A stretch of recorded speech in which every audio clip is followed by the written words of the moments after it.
Welcome to the podcast, Appetite for Distortion, episode number 336. My name is Brando, introducing a Brandon. I don't Hello. know. Am I hearing voices in my head? Is that another Brandon? Is that me? Yes. No, it's There not. are this is Brandon talking to Brandon. I haven't met that many Brandons in my life, and I preferred that, honestly. This is a big deal, I think, for me to be talking to another brand this intimately. This is a psychological problem that I have.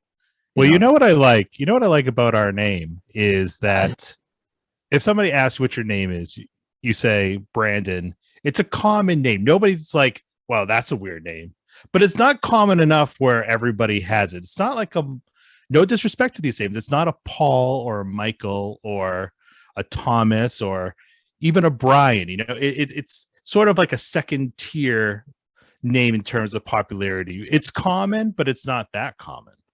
And that's what I like. It's kind of how I model a lot of the things that I do after. Like in this podcast, common, but not that common. And just short bullshit story. Because obviously Brandon's here. We're not just here to talk about our names, but to talk about Metallica and Guns N' Roses. At the time, Brandon was a rare name. How old are you? I didn't ask that beforehand. I am 37. Oh, so I think we knew that. I'm 38. So I'm actually I'm older than you. Oh, Jesus. I just turned 37 like a month ago, and I came to this realization like I'm, so many years removed from the 4-0, and then I just pushed all that panic down deep down inside and carried on with my life. So I'm feeling young right now. So thank you for being 1 year older. Yeah, and I think I come here to this podcast to feel young and talk about times perhaps I wasn't even born in, to make me feel like negative age. But obviously, just real quick, I was so close to being named Braden that I think my grandma wanted to change it to that, but my name was already put in as Brandon, and I was named after all my brothers were. I don't know if I've ever mentioned this in the podcast, but I mentioned it in my real life because it's embarrassing, but I don't care. We're all named after soap opera stars. Okay. So Brandon Kingsley, I was one of Susan Lucci's boyfriends. I have a Tristan, a Logan, a Cameron. We're all named after a soap opera. Oh, wow. Yeah. So anyway, I'm getting the excitement of this Brandon crossover. Well, my last name begins with the letter O. So my grandmother told my mother, you cannot name him Brandon because his initials will be B-O. And like the kids will tease him at school. Good thinking. The kids tease me, but not because of my initials B-O. Okay, so. But that's smart thinking. I respect that. She had my back. It did not work out. Hence my initials are B-O, but Sure. It was good thinking. It was a nice thought. So in addition to, because I didn't even it was just a happy accident when I don't know who started following who first, but in the world of social media and Twitter and this podcast, you just come across really cool people, and I met a lot of cool people throughout these 336 episodes, and I see Metallicast come up. So Brandon Metallicast from the Metallica podcast. And I thought it would be interesting to do a podcast about, people who regularly listen. Perhaps you'll have listeners come over and listen to me that know about some of the issues I've come across, some of the highs and lows of doing not just a podcast, but a Guns N' Roses centric themed bar mitzvah party of a broadcast, as I call it, looking at life through Guns N' Roses colored glasses, whatever stupid phrase I come up with. 6 degrees of GNR bacon. So can you tell me when did you start this podcast? How did it start? And just tell us about it. Yeah, so I had an interest in doing a podcast, and I have done a couple things for my cousin who's into creating as many podcasts as possible, basically is his MO. And he's the king of starting podcasts and then starting another podcast and then starting another. He's one of those. And he dragged me into this mess of the podcasting world. And I said, Metallica is my all-time favorite band. I bet there's no Metallica podcast out there. This was about maybe 5 years ago. And I was wrong. There were Metallica podcasts out there that I just was not familiar with. But I started. The name hit me, Metallicast. I created a Twitter at Metallicast Pod. You can give me a follow on there. Cheap plug. And then I realized, oh, there's other Metallica podcasts.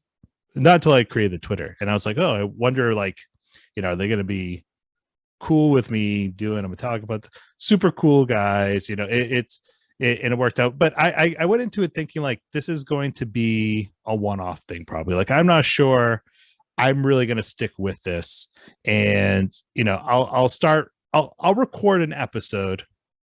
Probably nobody will hear it, and then I'll move on with my life. I recorded an episode. I had fun. Not sure anybody heard it when it initially was released, but that led to a second episode. And then I got about like 6 months in, and I saw the numbers starting to come in and the Twitter followers start to go up a little bit. I was like, oh, there's a few people out there who listen and seem to care and like it. And then, just kind of spiraled. And now December was 4 years of doing the podcast. I've done, I was just saying before we started recording that, I've done like 80 something numbered episodes, but really it's been like over 100 episodes. I've talked to, I've met, so like you were saying, I've met so many cool people. You, other podcast hosts, Metallica fans.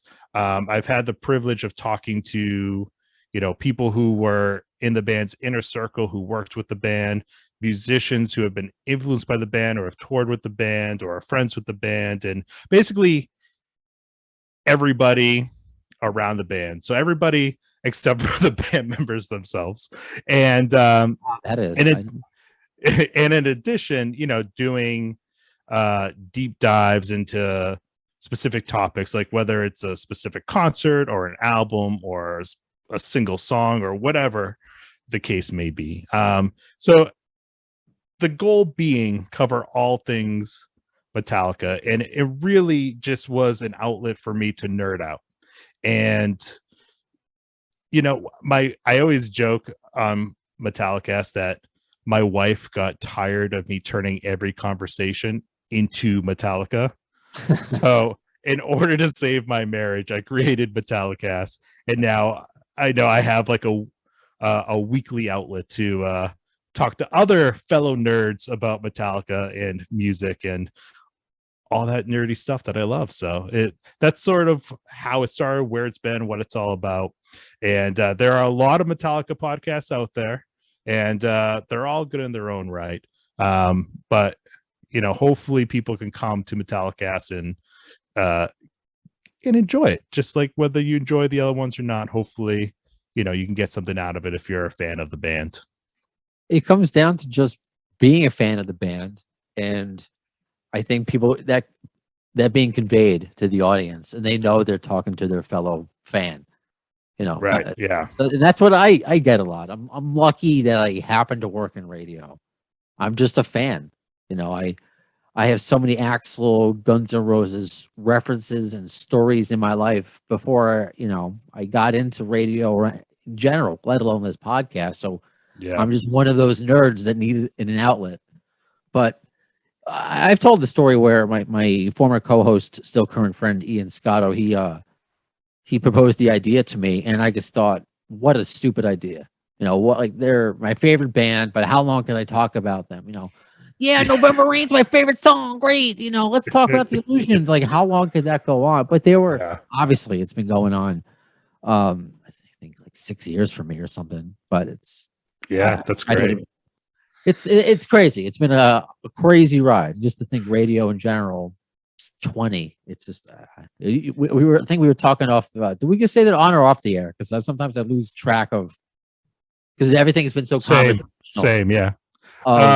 40 around the corner, and I just keep thinking about, right, yeah.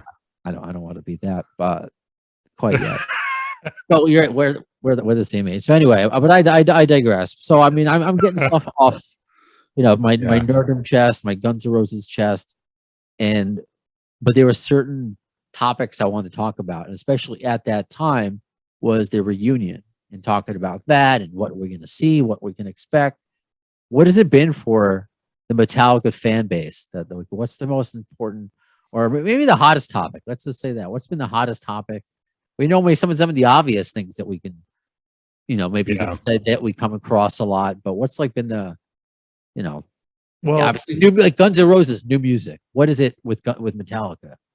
I mean, I think it goes in waves, because it's sort of like they're sort of in the perfect part of their career right now to have a podcast about them, because you can look back, they have 40 years as a band, and obviously a long line of classic albums, and the fans, myself included, love talking about those classic albums, right? Like you would think we'd be sick of Master of Puppets or the Black Album, yet us nerds, we're nerds for a reason. We want to talk more about those albums, want to dig deeper into those albums.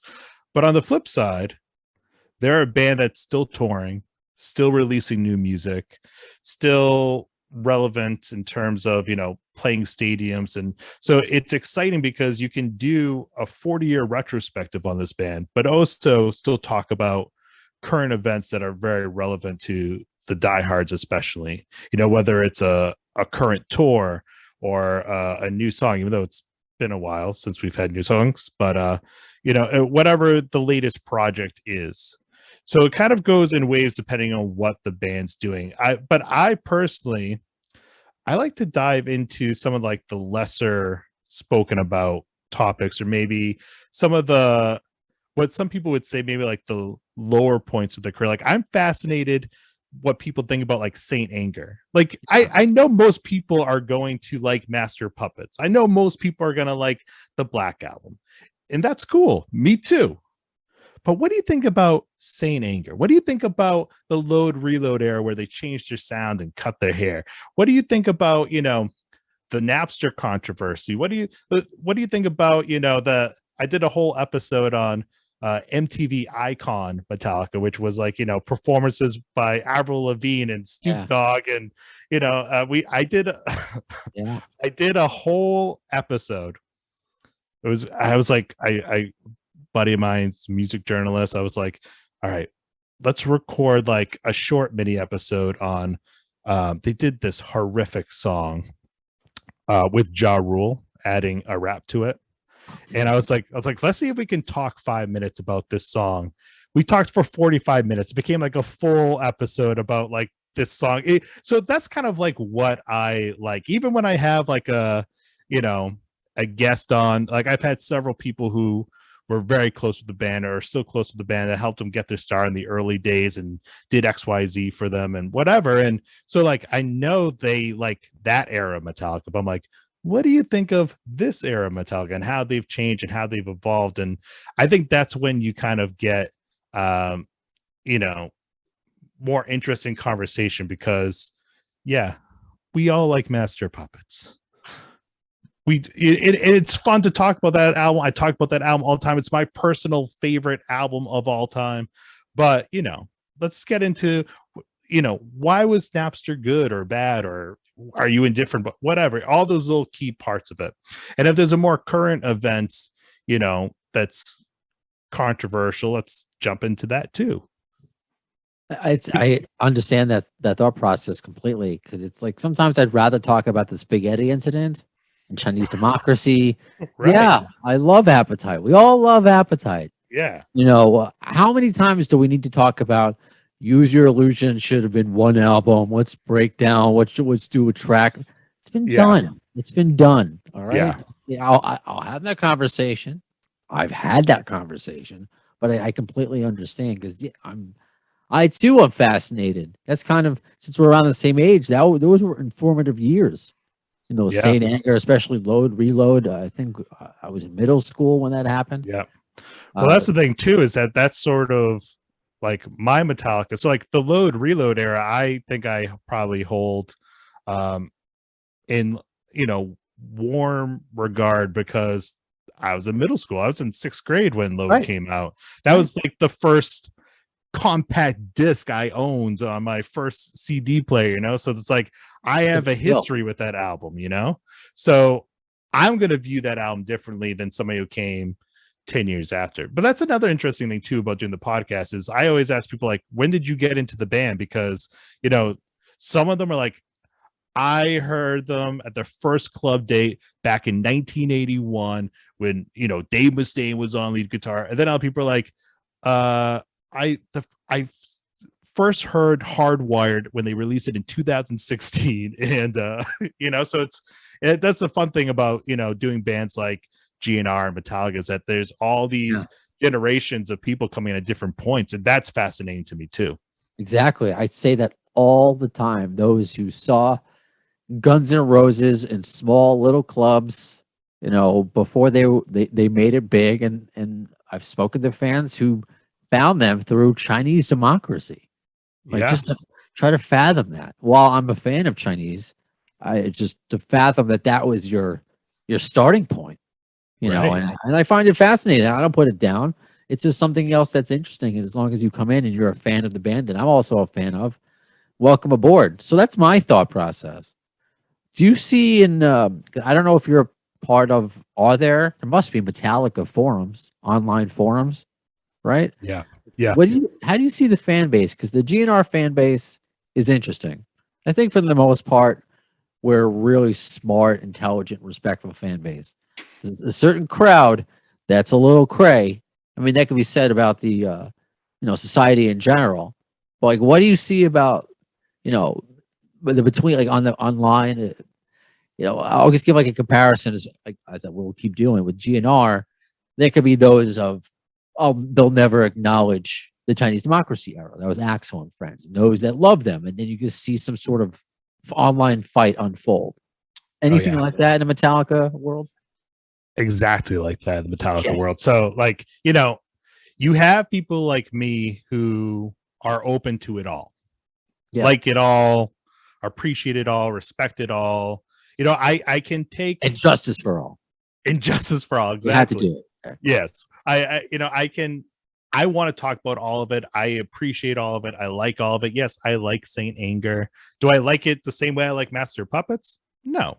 But I like and appreciate it. And I think, you know, being the nerd I am and diving into that album in different ways and talking to, you know, so and so about it and this person about it and whatever, you doing the podcast and doing my own research too, I get new appreciation for things about the career too, right? So I'm somebody, and I met a lot of other people who like it all. Then you have people who are the the old school metalheads who are still, you know, saying, you know, it was all downhill when Jason Newsted joined the band in 1987. It was, you know, the Black Album was a sellout move, and you know, they cut their hair and is the worst shit I've ever heard. And so it's like, but you see it at, it's funny because you see it at like 6 different stages in their career, like people who hate this stage or that stage, you know, and then you have other people who are, you know, even if they prefer one era or the other, is not going to be combative about it. They're just like, yeah, reload, not for me, but it's cool that you like it or whatever. But you know, you get those people that's like, load sucks, you're not a real fan. You know, there is, I think that percentage is small, but sometimes it's the small percentage that on forums and on Twitter are the loudest or try to be the loudest. Yeah, I completely understand that. Oh, it's amazing, and it's I think, and as we get older, I always enjoy comments like, "Hey, I didn't like Load, I didn't like Saint Anger, I didn't like Chinese Democracy, but I've grown to like it." You know, if there's a good back and forth, there could be a back and forth that, you Yeah. know, works out. You don't have to shun people. Uh, Something else I'm, you know, really curious about, because Metallica has been good with this, with putting out new releases and new music. Uh, Guns N' Roses is not. I think last year was just like, I mean, of course, Guns N' Roses releases new music when there's a pandemic. Like, what are the odds of both of those two things happening? They Right. haven't. Like, this is the times we're living in. But so we've, as Guns N' Roses fans, have dealt with leaks, and you know, on the simplest Guns N' Roses official post, you know, just happy birthday so and so. Where's new music? You know, what is it like with Metallica? Is it like where's the next one, or make the next one sound like this? Is there something? Is there like a fan demand? I think that's really out there.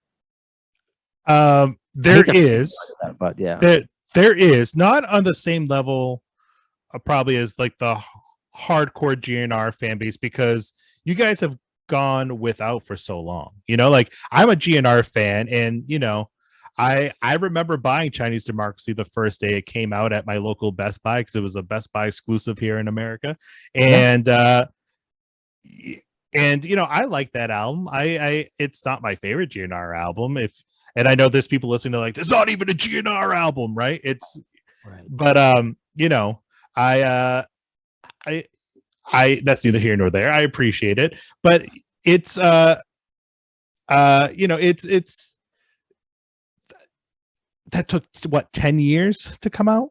More so, more so. So And, yeah, and, the and demand. now that was like 10 years ago already. Like that was, I'm trying to think of when that came out. It was 2008 is when it came out. 2008. So it's been, now we're 10 more years plus, and we just got a kind of a couple little singles this year, right? But so Metallica's released stuff with more frequency, so it's not that same level. Like, we're starved for something new. They're also very good at, between albums, they're very busy, whether it's touring or releasing a movie, or coming out with like a documentary, or doing an acoustic show for charity, or doing this or that. Like, I feel like there's always something going on that we can either watch, listen, or at least talk about. Right. There's always something going on with Metallica, and it's like I always have a jealousy at times. I mean, I'm a Metallica fan too. I know you can't see it. I'll show it on Zoom. I have Excellent. Yes. a shirt of Cliff is on there. It's a it's a young Kurt. I mean, it's young James, young Lars, and then Yes. you want to guess where I got this baseball tee, black and white? You want to guess where I got it? Where? Hot Topic. Awesome. I was probably in college, and I saw Metallica once. It was the Summer Sanitarium tour, and I did. Oh, yeah. I have a T-shirt of that somewhere. But yeah, at the time, I'm like, I gotta get a Metallica shirt. That one's cool. I'm sorry, Hot Topic has some cool stuff. They did. I haven't been in there for. Listen, when I was in high school, I went to Hot Topic all the time. I got my band shirts. It was either that, or there or Newbury Comics, which I'm not sure how many people listening know Newbury Comics, but they got like their start on Newbury Street in Boston, and there was like a chain of places in New England, at least. I'm not sure how much more out in New England, but that was like my go-to in high school. Like every week I was stopping at Newbury Comics for like the latest stuff, and Yeah. As a Long Islander New Yorker, it was Spencer Gifts, but Newbury Comics I was finally introduced to when I moved to Cape Cod, Massachusetts, for my first radio gig, and I'm like, this place is awesome. Yeah. I really do enjoy that. That's why I enjoy Slash as part of that personality with the comic books and things. Yeah. Like that. Anyway, as I digress again, what's been the most fun topic, I guess, to talk about in the Metallica world? Are there a few that have just been, other than favorite song, favorite? I'm not talking like that. I'm just Right. There a time period maybe that's looked back? Because I'll say this, because what's interesting, as we were planning this episode, and I just tweeted, you're tagged on it. People every year we talk about the 1992 Code Tour, Coheed Tour, and still so many responses. I'm just like, who was there? Who had the better show, Metallica or Guns N' Roses? Yeah. I'm still right now getting responses, and it's that was a great time. So I'm just curious, a time period in the band where people are like, yeah, that was Metallica. I think there is a few different ones for me personally, anyways. I think, I've had the privilege of talking to a lot of people that were their inner circle in the early days. I had the privilege of talking to John Zazula, who recently passed away. Actually, he was the man who signed them to their first record deal and self-financed Kill 'Em All when it came out in 1983. So like that's fascinating to me. The people who helped them get from point A to point B at that stage in their career. I spoke to Brian Slagle, who discovered Metal Blade Records and got them on, the first ever Metal Massacre album, where it was the first recording ever of Metallica. And so like that's an interesting time to me when they're literally a garage band trying to get from point A to point B in their career. Another interesting time for me, it's like I mentioned, is basically the part I grew up with, like in middle school and high school, like the load through Saint Anger era, which is so controversial for so many people. But I love talking about that era, partly because it's controversial, partly because it's not the obvious stuff to talk about, partly because it's kind of my childhood part of the band. And I've just met so many people who, you know, one of my favorite guests is a music journalist who wrote I think it's like a 7,500 word essay on why like Saint Anger is their final masterpiece. So like when I see an article like that, I'm like, that guy's coming on the podcast, you know. We had and sometimes you just don't expect things to be something and then they turn into something really fun. Like the Ja Rule episode, I told you, like I'm you know, planning this being like a 5-minute thing, because why are we going to talk about Ja Rule on Metallica podcast? 45 minutes later, we had a really fun episode. I mean, it's us shitting on the song, but it was fun to record. Or, you know, we did a thing on Lulu, the Lou Reed album that they came out with, which is another very controversial thing. And, you know, I did like it was like a 2-hour breakdown of like the whole album. But during all this, in preparation, I reached out to like Lou Reed forums and Lou Reed fans, and like, what do Lou Reed fans think about this album? I know what Metallica fans think, but what do Lou Reed fans think? And it was fascinating because a lot of them have like the same opinion as Metallica fans. Like some of them love it, some of them hate them because it's like too heavy, or this. It's just they dislike it or like it for like different reasons a lot of the times, you know. And then, but then like doing that research, it turned into, you know, somebody put me in contact with Lou Reed's guitar tech. He was his guitar tech for the final 10 years of his life. He was there at Metallica HQ for the entire writing and recording of Lulu. So I had him on for like this fascinating conversation, but like that's not something I expected to be cool. And it ended up being like basically a 2-part, like 4-hour thing total about Lulu, you know? So it's like sometimes things just go in a wacky direction, and that ends up being a lot of fun. So I think there's a few different things for me. I'd say if I had to pick, you know, narrow it down to 2, talking about, you know, the early days when they were struggling, and then like kind of my childhood phase of it, which is also fascinating too, because it's like, you know, another thing I find fascinating about like the Load Reload era is they just came off releasing one of the biggest albums of all time. How do you follow that up? And then trying to maintain being arguably the biggest band in the world, right? So it's like that's why also that's kind of a fascinating era for me. Same thing with Use Your Illusions. Like, how do you follow that up? I mean, yeah, there were lies, but I mean, they had a real follow up with the Illusions. They come out with that. Yeah. I mean, you look at Load and Reload. That's in a way its own double album. You know, is that Metallica's answer? You know, to Use Your Illusion 1 and 2. But I'm curious if with this comparison, what gets more flack in the Metallica community, Lulu or Saint Anger? Lulu. Yeah. Okay. Like, yeah, people, you know, there are people who dislike Saint Anger, but can, you know, listen to it. I find a lot of people find Lulu unlistenable. That's what a lot of people have expressed to me, mainly because of like, for Metallica fans, it's funny because I discovered for Metallica fans, if they find Lulu unlistenable, it's because of Lou Reed. For Lou Reed fans who find Lulu unlistenable, it's because of Metallica. So it was an odd pairing, and I felt that way. It just didn't. It made me uncomfortable to listen to. I'm like, these two sounds do not belong together. Yeah. It's like Sesame Street. Which one of these does not belong? And I'm like, maybe this worked on paper, but it didn't work on. I don't know. Yeah. With Saint Anger, yeah, there are things about it that I can find and enjoy, and it's is it my favorite? No, but I do like it. Another thing that's big with Guns N' Roses fans that it's slightly different. It's not apples to apples, certainly with lineup changes. Of course, with certain members being deceased. certain members. I don't want to say that, like, Cliff. He doesn't have a name, Cliff. Uh, so, but how does? I guess, is there any sort of, Dave should never have been kicked out, or Jason come back? I don't like Rob. Is there anything? Is there any sort of lineup controversies? I can say that, in the Metallica community.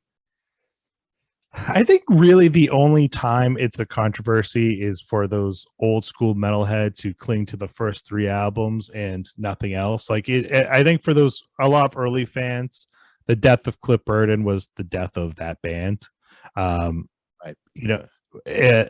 But for people who got past that and into Injustice for All, into the Black Album era, it's not really a thing. Like I know I've talked to so many people who love Jason Newsted as a bass player, as a person, who love the albums he appears on and celebrate him.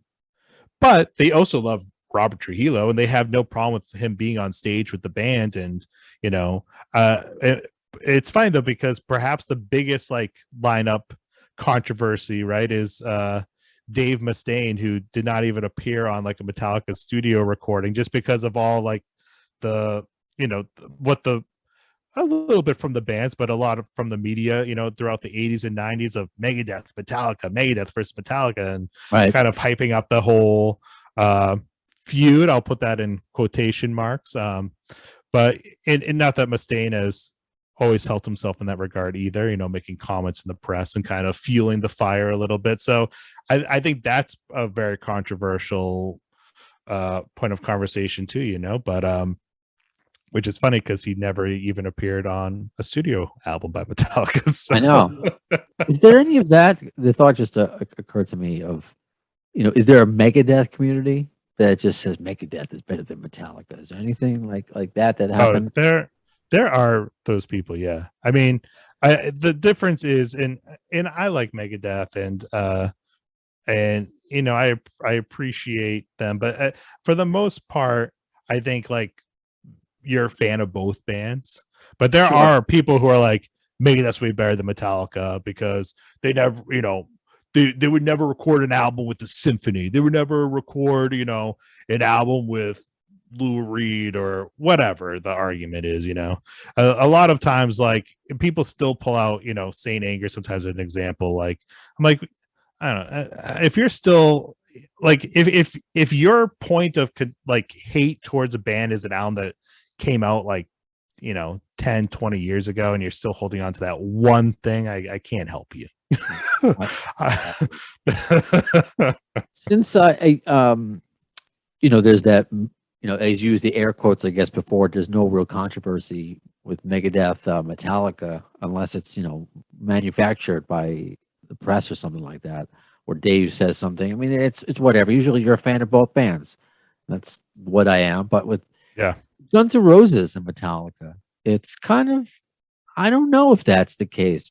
Given, we both admit this, given our age, I don't want to round you up. You're 37, I'm 38. I don't want to push you closer to 40 than I am. We were alive in 1992.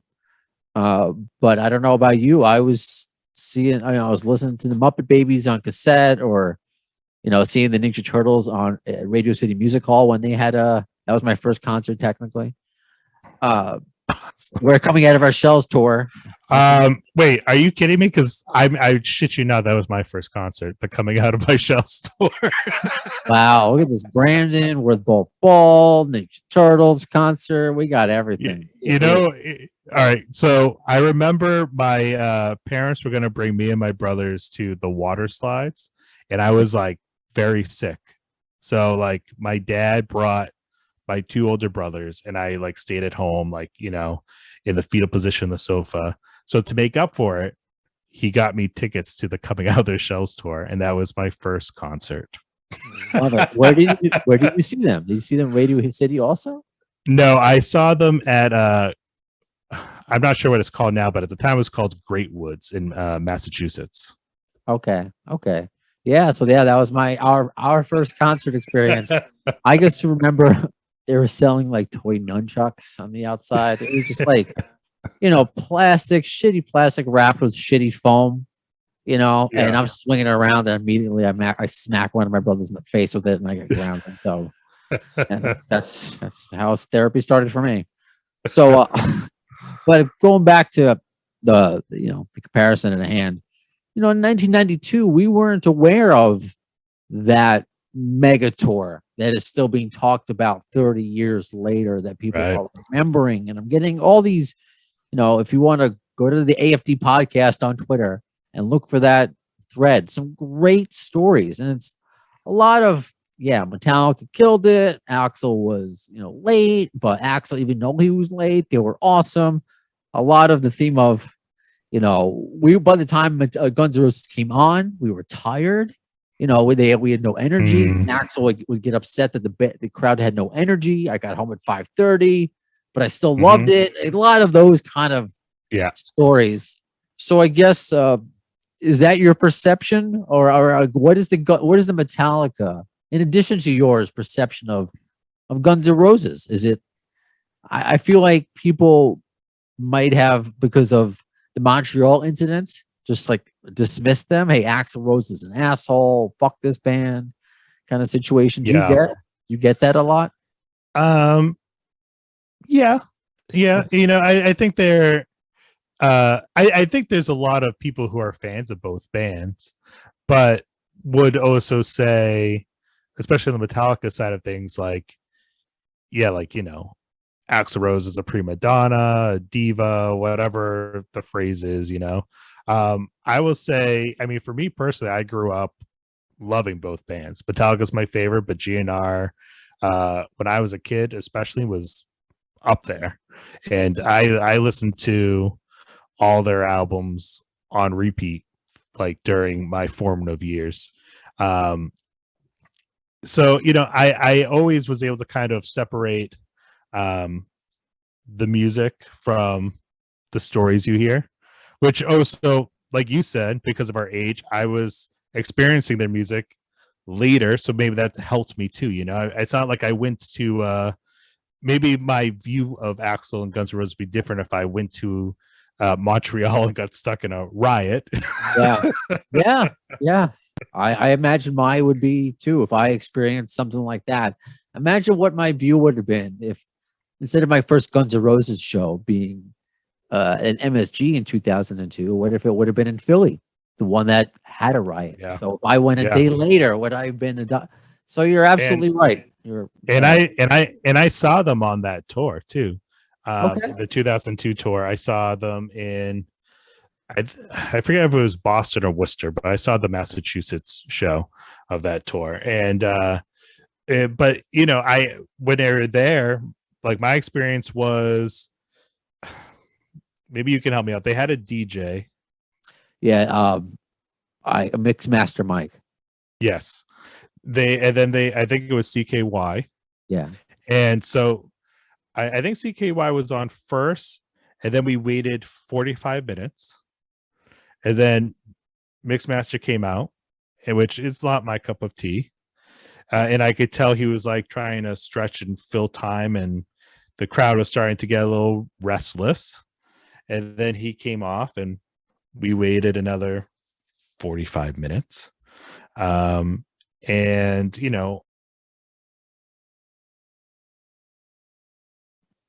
Oh, did you freeze? I think he froze.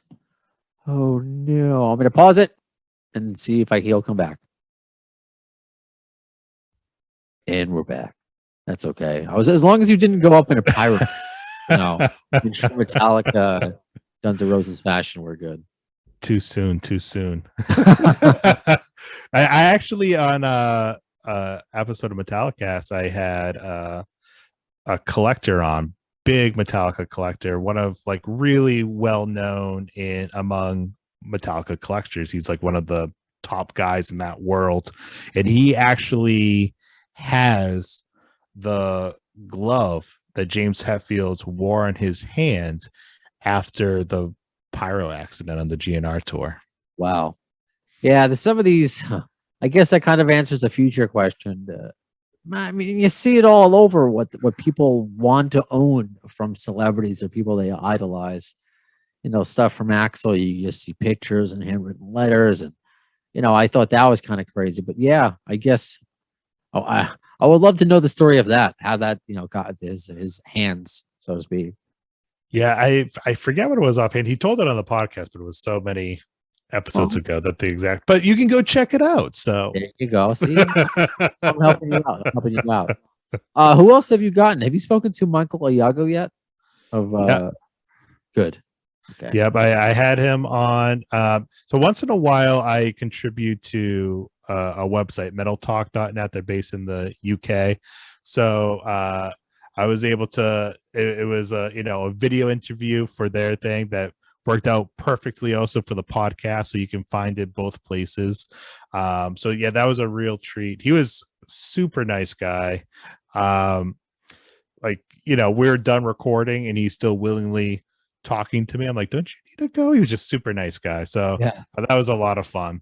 But yeah, I've talked to him and John Zazula, who I mentioned before, who signed them to their first deal, and I've been able to talk to just a lot of cool people. John Bush from Anthrax and Armored Saint, who toured with them in the early days and has performed with them on occasion. And they were actually, if you're a Metallica nerd like myself, you probably know this, but if you're not, you might not. But after Kill 'Em All came out, they actually approached John Bush to be the singer of Metallica because James Hetfield did not want to do both roles of guitar and vocals. So he had like a cool moment in their history. So that was really cool talk to him. And I've been very lucky to have a lot of great guests on.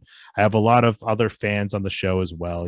They all kind of tell their own story of getting into the band and all that good stuff. So Awesome. It sounds like a lot what I do, and I think it's fantastic because your story, what you said earlier about your wife, like you had to start this podcast to not get divorced. I hear that a lot when I have fans on. Just like, this is an outlet. My friends think I'm crazy. I guess, and I started it because I'm a fan. So I think that's awesome that you are an outlet and you're clearly a fan of the band. Do you ever get any pushback? I've always say I didn't start a Guns N' Roses themed podcast to ever talking to anybody in Guns N' Roses. I didn't expect anything. Everything that's happened has just been amazing. But with Metallica, obviously it's it's very hard to interview those guys. You got to be like Eddie Trunk or Howard Stern or something. But ever try reaching out or any headway or ever touch base with anyone in their camp?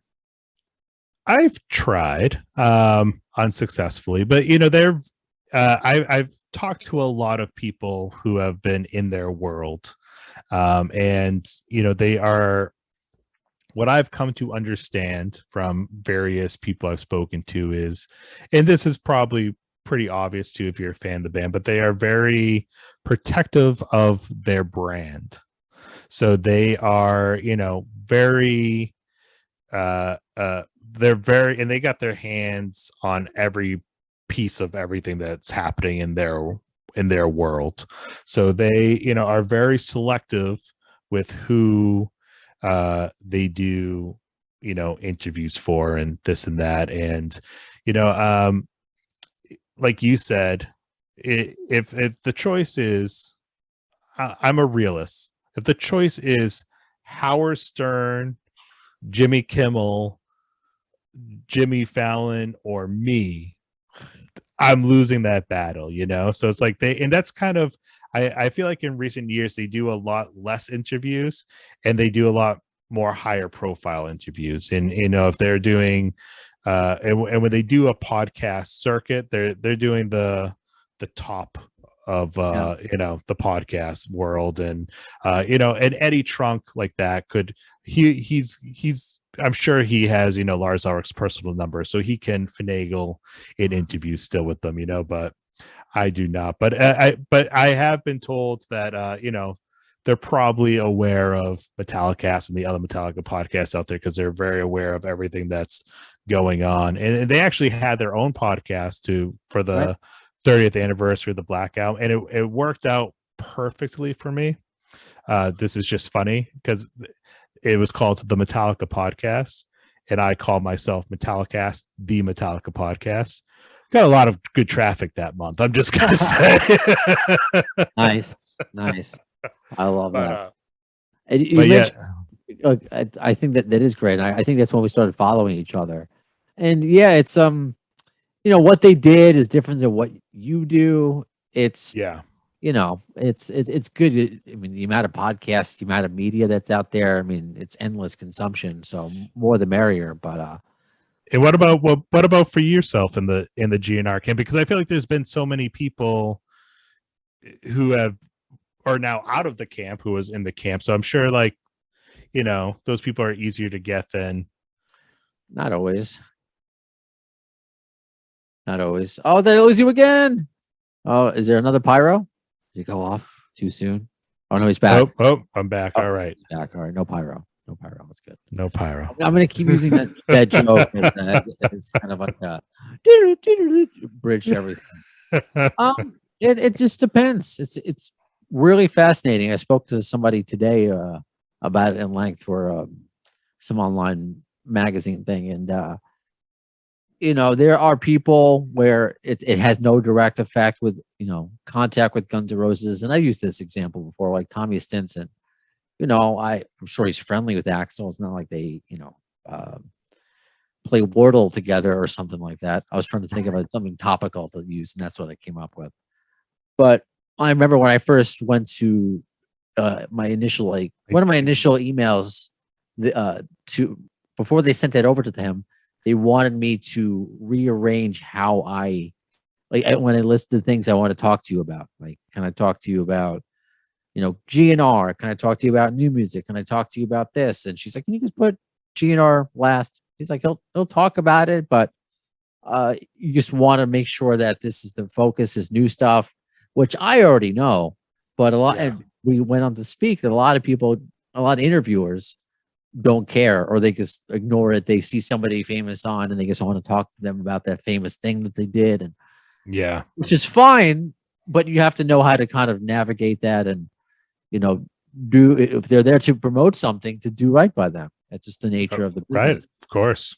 But with even having interviewed people in the band, and I'm lucky, I guess that's one of the differences between GNR and Metallica. I have more members to pick from, or Right, they try to track down. I mean, I've gone on about it. I just don't want to.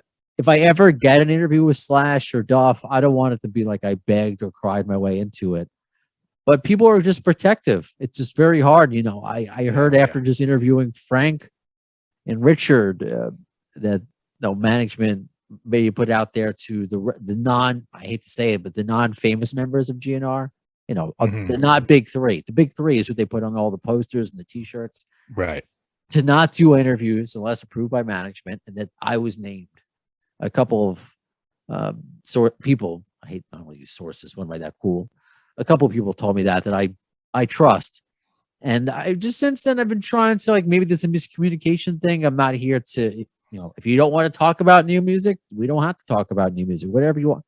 So it's just been for me, and that's why one of the reasons I wanted to talk to you.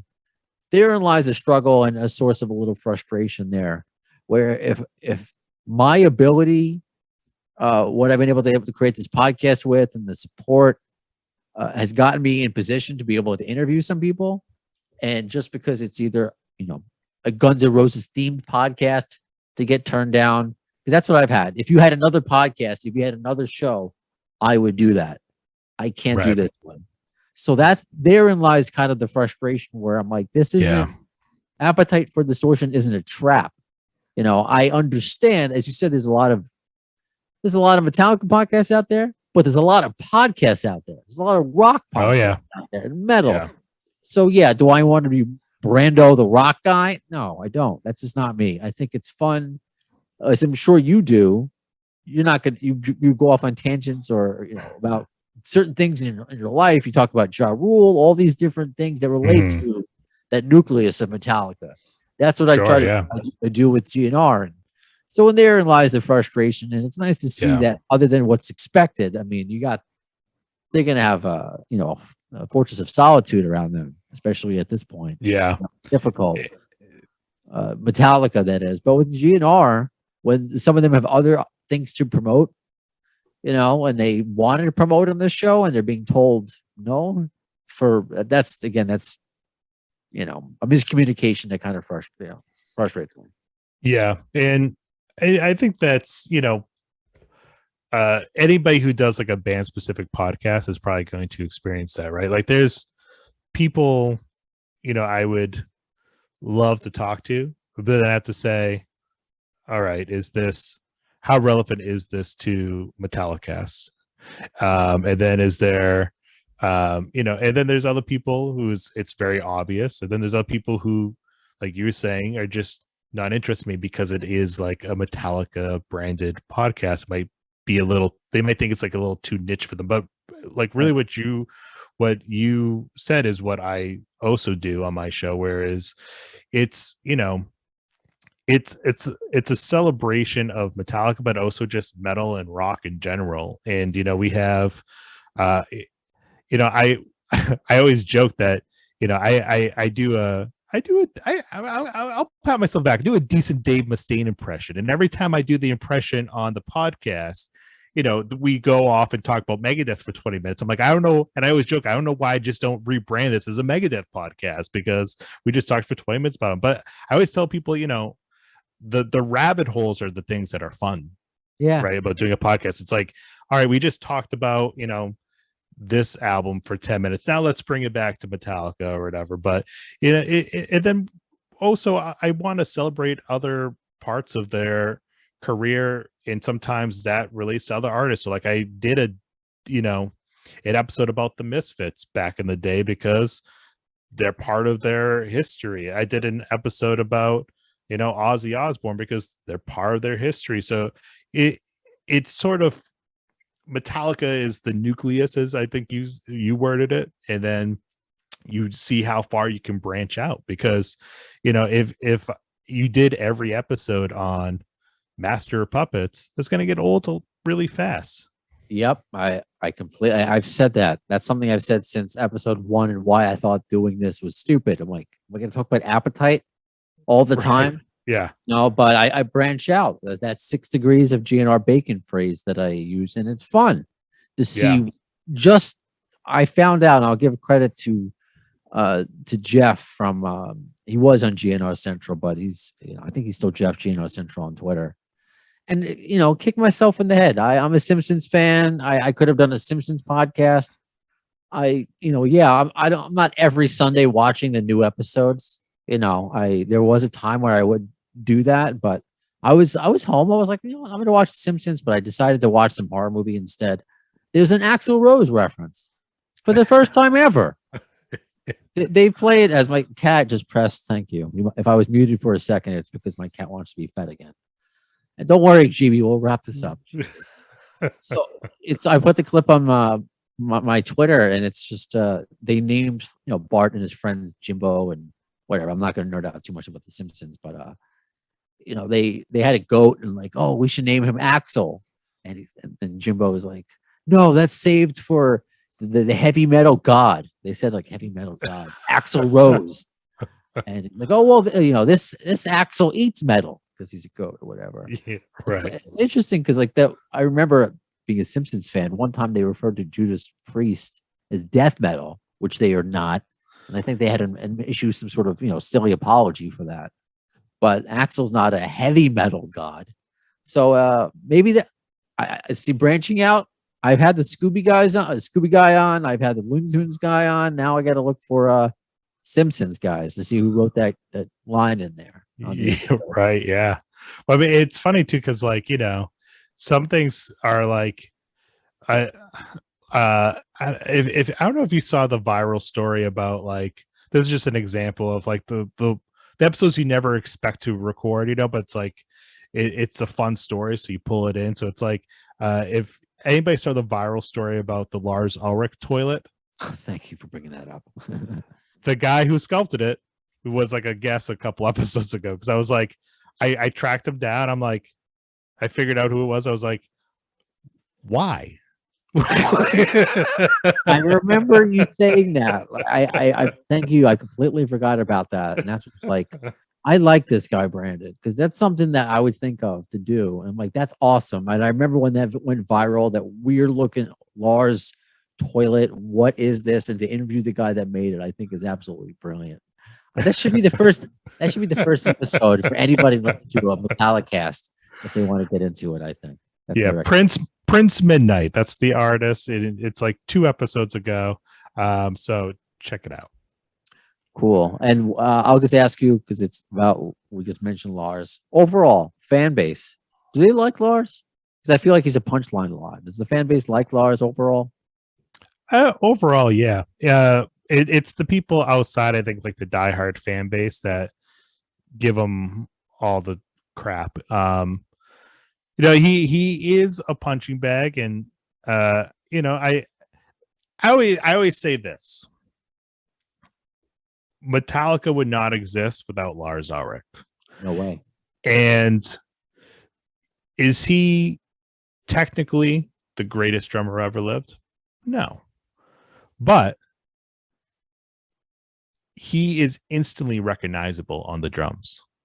And his drumming makes like the sound of that band. It's him and James's guitar and James's voice. It's the two of them. They're the center of it all, so it's like the Slash and Axel almost.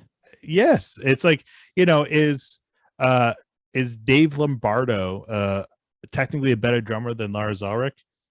I think so. Was Vinnie Paul technically better? I think so. But if you take any of those metal drummers and you put them in Metallica, it's not going to sound like Metallica.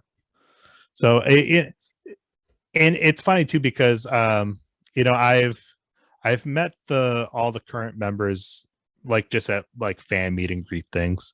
Other than James Hetfield, who's like the elusive, secretive metal god. I'll use that phrase again, right? But Kirk, really nice guy. Rob was really nice guy, but Lars, overly nice. Like the moment he talks to you, you're like, I feel like I've known him for 20 years. Like he just has that personality where, and he's like, asking me questions about myself. I'm like, he at least pretends like he's cares and wants to know. He's a very nice guy. And so many people I've spoken to through the podcast who, who know the band members personally say the same thing. Like he is like the nicest one in the band. I love to hear that. And it's, what? It's like I hear about Axl Rose, all this stuff about him in the press, like there is about Lars and being a punching bag. Every guest I have, he's the nicest guy.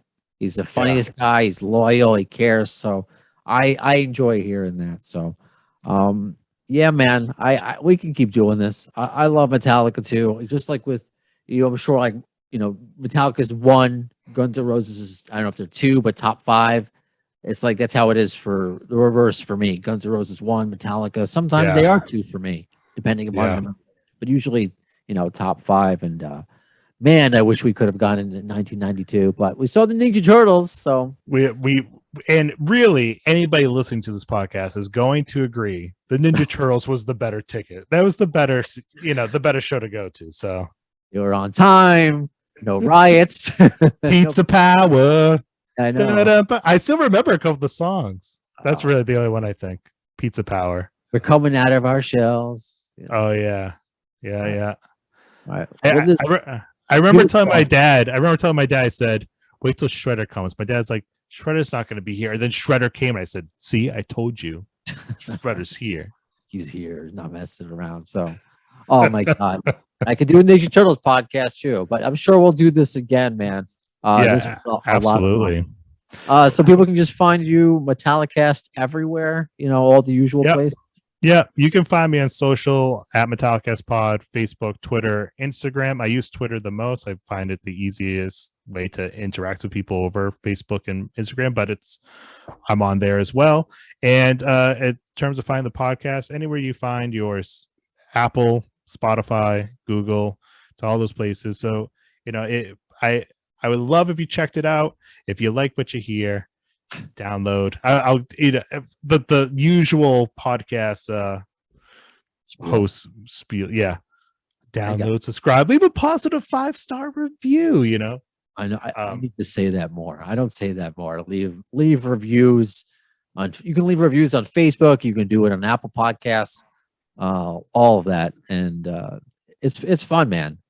As I just again today, check out that thread that the Brandons are on about Metallica and Guns N' Roses, and go through it. Go to the AFD podcast and check out people's Twitter stories about that show, Metallica and Guns N' Roses. Yeah. And it was really cool to get some insight and to see that you're facing some of the challenges, and you see some of the same, trip falls, but you're also having a great time, just like I'm having a great time. And at the end of the day, we're talking about bands that we love and people want to hear it. So this is great overall. So that does it for this episode of Appetite for Distortion. When will you see the next one? Well, in the words of Axl Rose concerning Chinese democracy, you'll see it. I don't know if soon is the word.